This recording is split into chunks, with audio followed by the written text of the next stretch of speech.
विठ्ठलाच्या पूजेसाठी मानाचा पहिला वारकरी नेमका कसा निवडला जातो? नमस्कार, मी प्रियंका आणि तुम्ही पाहताय आय लव्ह नगर न्यूज. सुंदर ते ध्यान उभे विटेवरी, करकटावरी ठेवणिया, अशा सुंदर शब्दात आपण आपल्या लाडक्या विठ्ठलाचं वर्णन करतो. हेच सुंदर, साजिरं आणि लोभस रूप पाहण्यासाठी आज लाखो भाविक हे पंढरपूर नगरीमध्ये आषाढी वारीच्या निमित्ताने दाखल झाले आहेत. माऊली, आषाढी एकादशी म्हणजे विठ्ठल भक्तांसाठी पर्वणी. वारकरी हे तब्बल 20 ते 22 दिवसांपासून पायी वारी करत आपल्या विठ्ठलाला भेटण्यासाठी पंढरपुरात येतात.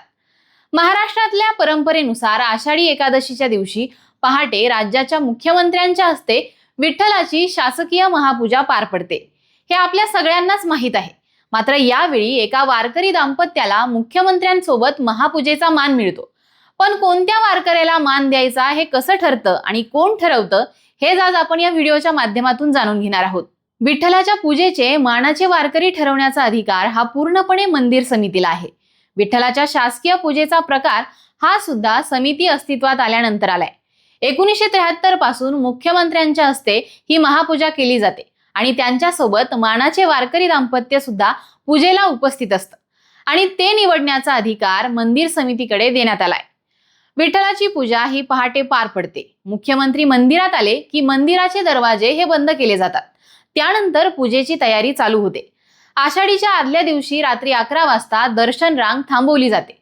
दर्शन रांग जिथे थांबवली जाते तिथे पती पत्नी कोणी आहेत का याचा शोध घेतला जातो.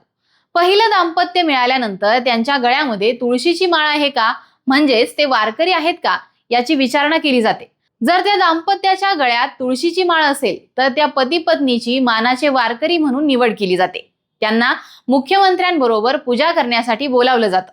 त्यानंतर त्या दाम्पत्याचा मंदिर समितीमार्फत सत्कार सुद्धा केला जातो. विठ्ठलाच्या शासकीय महापूजेचा मान मिळवलेल्या या वारकरी दाम्पत्याला 1 वर्षाचा एसटी प्रवासाचा मोफत पासही दिला जातो.